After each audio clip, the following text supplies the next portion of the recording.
une belle rascasse qu'il y a un beau poisson à photographier qu'on a sur les récifs. De temps en temps, on prend les fouennes et on tue les poissons-lions sous l'eau. Et à d'autres moments, on prend le premier kit de capture qui nous a été distribué par l'OMMM, à savoir 2 épuisettes.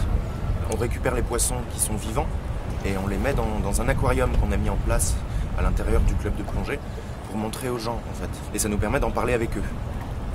Donc aujourd'hui, on a des personnes effectivement qui sont sensibilisées. Le grand public connaît le poisson-lion, le grand public connaît un petit peu la problématique.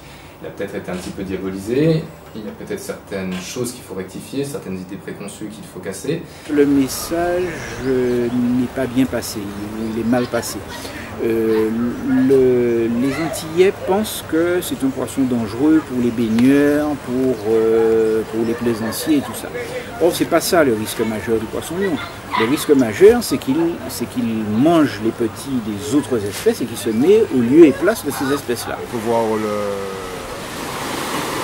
le rythme de production, c'est-à-dire d'évolution de ce poisson-là, pour savoir est-ce que c'est utile justement ces campagnes de destruction. Sur les sites où nous avons l'habitude de plonger, où nous avons l'habitude de les chasser, on n'en voit pas beaucoup. Par contre, sur les sites où ils ne sont pas chassés, là ils prolifèrent en toute tranquillité, au lieu et place des poissons, des espèces endémiques. On ne peut pas mettre en œuvre une stratégie de chasse à grande échelle si on a seulement 5 poissons-lions en tout et pour tout sur les récifs de Martinique.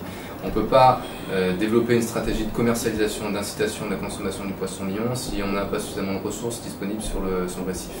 La difficulté, c'est d'arriver à orchestrer ça en temps et en heure. Et ça, parfois, effectivement, avec les moyens humains disponibles et les fonds en matière financière disponible, ce n'est pas forcément une mince affaire.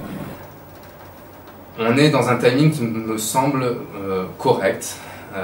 On aurait pu prendre les devants sur certaines choses, on aurait pu anticiper un peu plus d'autres choses, mais on était de toute façon confronté à ce problème-là, c'est-à-dire que c'était une stratégie qui devait être mise en œuvre par étapes. Et aujourd'hui, on arrive dans les dernières étapes, c'est les étapes de la consommation, c'est les étapes de faire en sorte que ce poisson-là, on le dédiabolise, ce poisson-là, on se rend compte qu'il est consommable, qu'il est bon, qu'il a des propriétés gustatives intéressantes. Les filets sont extrêmement bons. D'ailleurs, c'est une rascasse le poisson-lion, du même cousine des rascasses de Méditerranée. Par conséquent, c'est excellent, c'est très très bon.